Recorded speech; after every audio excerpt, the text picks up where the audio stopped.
Hello everyone, ಇದು ನಿಮ್ಮ ನೇತ್ರ ಬಿಗ್ ಬಾಸ್ ಅವ್ರ ಕಡೆಯಿಂದ ಇನ್ನೊಂದು ಪ್ರೋಮೋ ಅಪ್ಡೇಟ್ ಆಗಿದೆ. ತುಂಬಾ ಕಾಮಿಡಿ ಪ್ರೋಮೋ ಇದು ಅಂತ ಹೇಳ್ಬೋದು. ನಮ್ಮ ಬಿಗ್ ಬಾಸ್ ಅವರು ನೆನ್ನೆ 2 ತಂಡವಾಗಿ ಡಿವೈಡ್ ಮಾಡಿರ್ತಾರೆ. 2 ತಂಡಕ್ಕೂ ನಮ್ಮ ಒಂದು ತಂಡಕ್ಕೆ ಧನರಾಜ್ ಅವರು ನಾಯಕತ್ವ ತಗೊಂಡಿದ್ರೆ, ಇನ್ನೊಂದು ಕಡೆ ಗೋಲ್ಡ್ ಸುರೇಶ್ ಅವರು ನಾಯಕತ್ವ ತಗೊಂಡಿರ್ತಾರೆ. ಇದೆಲ್ಲ ನಿಮಗೆ ಗೊತ್ತಿರುತ್ತೆ ಅಂತ ಅನ್ಕೊಂತೀನಿ. ಸೊ ಇಲ್ಲಿ ಮೋಕ್ಷಿತ್ ಅವ್ರು ಏನ್ ಮಾಡ್ತಿದ್ದಾರೆ ಅಂದ್ರೆ, ನಮ್ಮ ಧನರಾಜ್ ಅವರು ಒಂದು ಪೂಜಾರಿ ವೇಷ ಹಾಕೊಂಡು ಒಂದು ಶಾಸ್ತ್ರ ಹೇಳೋ ತರ ಕೂತಿದ್ದಾರೆ. ಮೋಕ್ಷಿತ್ ಅವರು ಆಪೋಸಿಟ್ ತಂಡದಲ್ಲಿ ಒಬ್ಬೊಬ್ಬರನ್ನೇ ಹೆಸರನ್ನ ಹೇಳ್ತಾ ಅವ್ರ ಭವಿಷ್ಯ ಹೆಂಗ್ ನುಡಿತಾರೆ ಧನರಾಜ್ ಅವರು ಅಂತ ಕೇಳಿಸ್ತಾ ಇದ್ದಾರೆ. ಧನರಾಜ್ ಅವ್ರ ಆಟನೇ ಆಡೋ ರೀತಿನೇ ಬದಲಾಗಿ ಹೋಗ್ಬಿಟ್ಟಿದೆ ನಮ್ಮ ಹನುಮಂತು ಬಂದಾಗ್ಲಿಂದ. ಅಷ್ಟೇ ಅಲ್ಲ, ವಾರದಿಂದ ವಾರಕ್ಕೆ ನಮ್ಮ ಧನರಾಜ್ ಅವ್ರ ಪರ್ಫಾರ್ಮೆನ್ಸು ಹಿಂಗ್ ಹೋಗಿದೆ. ಯಾವ ವಾರನೂ ಹಿಂಗ್ ಬಿದ್ದಿಲ್ಲ. ತುಂಬಾ ಚೆನ್ನಾಗಿ ಆಡ್ತಾ ಇದ್ದಾರೆ. ತುಂಬಾ ಖುಷಿ ಆಗ್ತಾ ಇದೆ.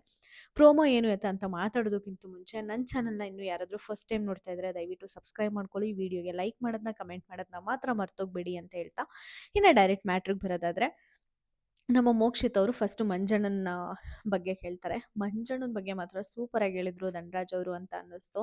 ಅವ್ರು ಅನ್ಕೊಂಡಿದ್ದಾರೆ ನಾನೇ ಮೇಧಾವಿ ಅಂತ. ಬಟ್ ಅವ್ರು ಮೇಧಾವಿ ಅಲ್ಲ, ಅವರೇ ಬಾವಿಲಿ ಬೀಳ್ತಿದ್ದಾರೆ ಅಂತ ಅವ್ರಿಗೆ ಗೊತ್ತಾಗ್ತಾ ಇಲ್ಲ ಅಂತ ಹೇಳ್ತಾರೆ. ಅದು ಖಂಡಿತವಾಗಿಯೂ ನಿಜ.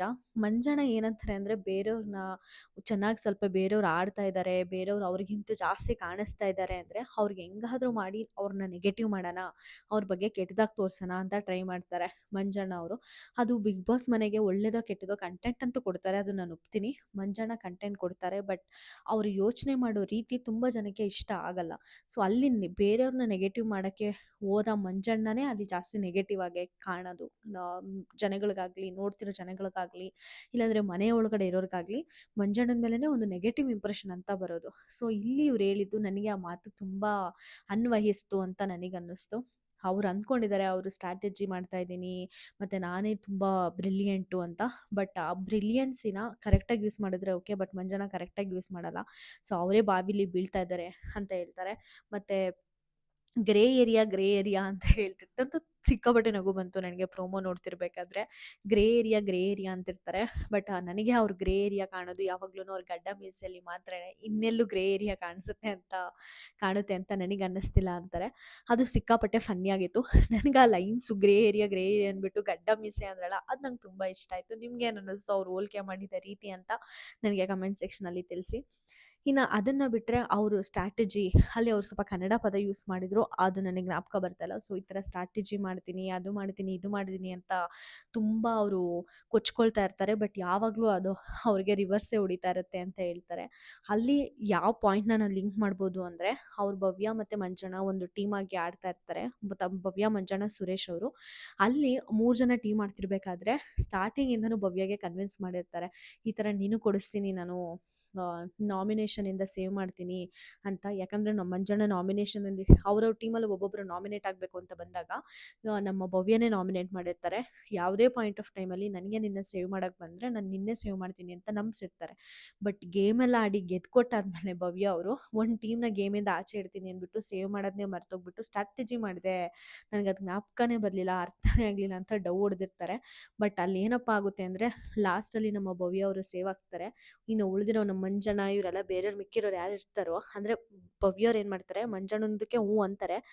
ಭವ್ಯನೂ ನಾಮಿನೇಟ್ ಇರ್ತಾರೆ. ಬಟ್ ಆದರೆ ಭವ್ಯ ಕ್ಯಾಪ್ಟನ್ಸಿ ಕಂಟೆಂಡರ್ ಆಗ್ತಾರೆ, ಮಂಜಣ್ಣ ಕ್ಯಾಪ್ಟನ್ಸಿ ಕಂಟೆಂಡರ್ ಕೂಡ ಆಗಲ್ಲ. ಅವ್ರು ಏನು ಸ್ಟ್ರಾಟಜಿ ಮಾಡ್ತಾರೋ ಅದು ಅವರಿಗೆ ರಿವರ್ಸ್ ಹೊಡೆಯುತ್ತೆ ಅಂತ ನನಗೆ ಅನಿಸುತ್ತೆ. ನಮ್ಮ ಧನರಾಜ್ ಅವ್ರ ಭವಿಷ್ಯ ಮಾತ್ರ ಸೂಪರ್ ಆಗಿತ್ತು ಅಂತ ಅನ್ನಿಸ್ತು. ನೆಕ್ಸ್ಟು ಐಶ್ವರ್ಯ ಭವಿಷ್ಯ ಕೇಳ್ತಾರೆ.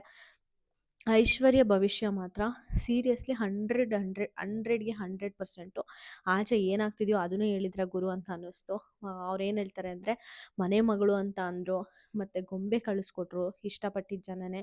ಬಟ್ ಅದೇ ಈಗ ಇಷ್ಟಪಟ್ಟಿದ್ದ ಜನನೇ ಹಾಂ ಸರಿ ಬಾರಮ್ಮ, ಮನೆಗೆ ಬಾ ಅಮ್ಮ ಅಂತ ಕರೀತಾ ಇದ್ದಾರೆ. ಈಗಾಗಲೇ ಅವ್ರಿಗೆ ಒಂದು ಕ್ಲೂ ಸಿಕ್ಬಿಟ್ಟಿದೆ. ಅದನ್ನು ಅರ್ಥ ಮಾಡಿಕೊಂಡು ಇನ್ಮೇಲಿಂದ ಅವ್ರ ಗೇಮ್ನ ಇಂಪ್ರೂವೈಸ್ ಮಾಡ್ಕೊಳ್ತಾರಾ ಅಂತ ನೋಡಬೇಕು ಅಂತ ಒಂದು ನುಡಿ ನುಡಿತಾರೆ. ಅದಕ್ಕೆ ತಕ್ಕಂತೆ ನಮ್ಮ ಐಶ್ವರ್ಯ ಗೇಮು ಕೂಡ ಸಿಕ್ಕಾಪಟ್ಟೆ ಇಂಪ್ರೂವ್ ಆಗಿದೆ.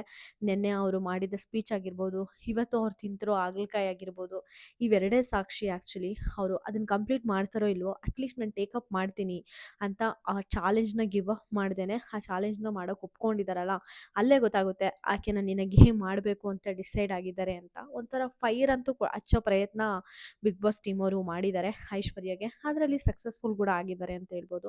ಓವರಾಲ್ ನೋಡೋಕ್ಕೆ ಮಾತ್ರ ಒಂದು ಒಳ್ಳೆ ಮಜಾ ಕೊಡೋ ಪ್ರೋಮೋ. ನಿಮ್ಗೆ ಏನು ಅನ್ನಿಸ್ತು ಈ ಪ್ರೋಮೋ ನೋಡಿದಾದ್ಮೇಲೆ ಅಂತ ನನಗೆ ಕಮೆಂಟ್ ಸೆಕ್ಷನಲ್ಲಿ ತಿಳಿಸಿ. ನಿಮಗೆ ಈ ವಿಡಿಯೋ ಇಷ್ಟ ಆದರೆ ಟಕ ಟಕ ಲೈಕ್ ಮಾಡೋದನ್ನ, ಕಮೆಂಟ್ ಮಾಡೋದನ್ನ ಮಾತ್ರ ಮರಿಬೇಡಿ ಅಂತ ಹೇಳ್ತಾ ನಾನು ಈ ವಿಡಿಯೋನ ಮುಗಿಸ್ತಾ ಇದ್ದೀನಿ. Thank you so much.